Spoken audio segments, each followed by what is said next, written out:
Hi, it's Steve.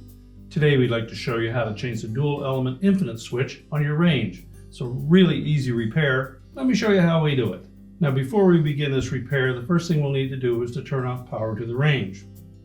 So either pull it far enough forward that you can unplug it, or locate the electrical panel, turn off the appropriate breaker, or remove the appropriate fuses, and then we can start the repair. Now our next step will be to pull the range far enough forward that we can access the back of the control panel. Now once we're at the back of the range, we need to remove these 5 screws that secure that access panel. These are a number 2 Phillips screw.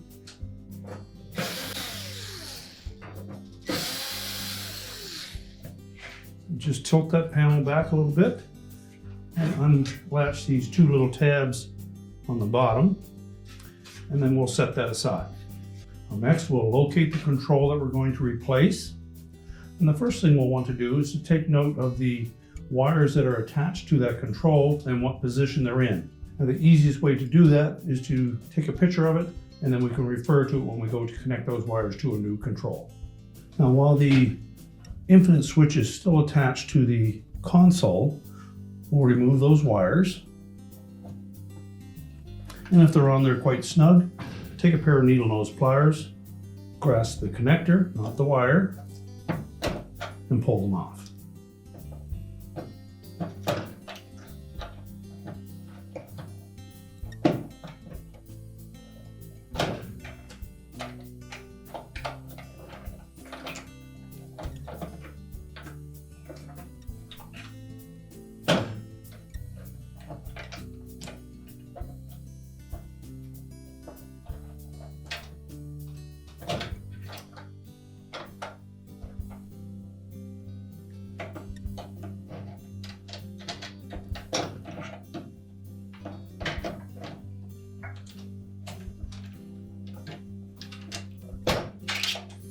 Now, once we removed all the wires, we'll then go to the front of the console and remove the knob and the 2 screws that secure that to the housing.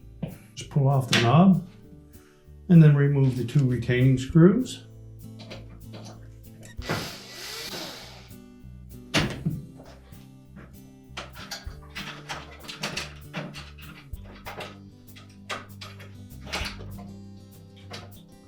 We can then remove that old control from behind and discard it.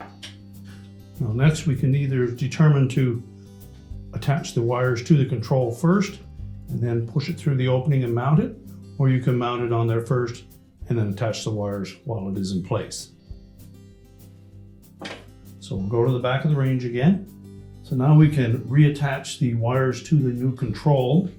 Take note that if your control had a separate terminal in this bottom left-hand corner with a separate wire attached to it, there is no longer a terminal in that spot, so you would need to splice it into the wire that attaches to the terminal next to it because it is a common point. So just go ahead and reattach those wires.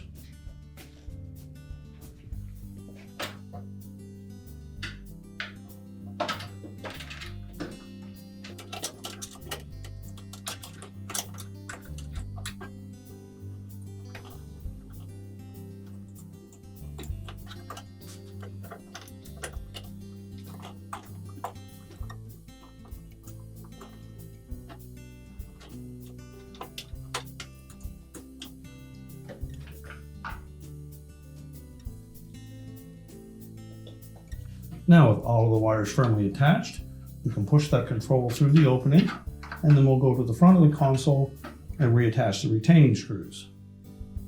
Just center it in the opening and start one of the screws. Before we tighten it, we'll start the second one.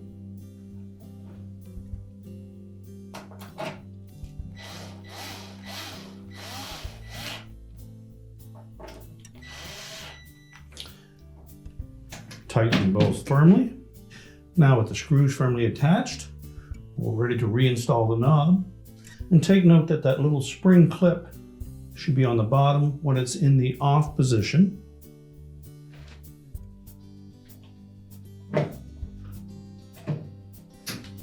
and just make sure that the knob is secure on that shaft. And then we're ready to go to the back of the console and reinstall the back panel. Now, when reinstalling that access panel for the console, we want to make sure that these two tabs on the bottom edge of that panel hook into the end caps first. So we'll line those up, make sure those tabs fit down into there, and just rotate it upward. When the screw holes line up, we can go ahead and install the retaining screws.